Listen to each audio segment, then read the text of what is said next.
meron ding problem dito dahil may tinatawag na hindi siya basta talaga.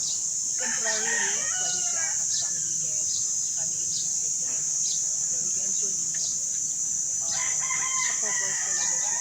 So kailangan niya meron siyang in-mentor na ay recommended ko kayo.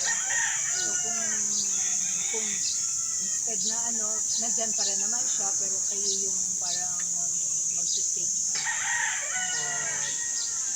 Pansamantala akong secretary, treasurer, auditor. Di ba tatlo? Kasi, nagpaalam ako sa coordinator, sabi ko may gawain kami sa social media. Ay umpisa lang. So, talagang hindi maindian.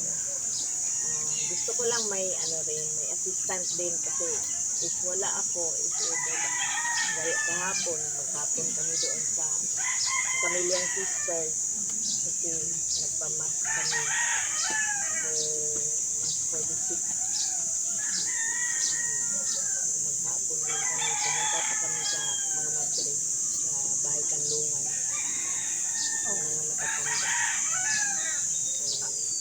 So, daming dami akong activities. Pero actually, pare-pareho lang tayo. Nag-serve pa rin siya. Ang mangyayari kasi, i-manage lang natin ang time. Usually naman kasi, for example, kung may household, sunod mo yung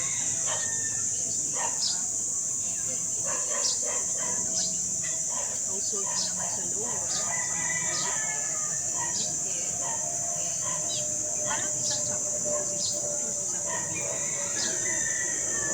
isa lang muna sila. And then, with the household, yung dalawang household. Paglilima, apat. Tama-tama yun. Kung yung kayo ang bahalang rin kung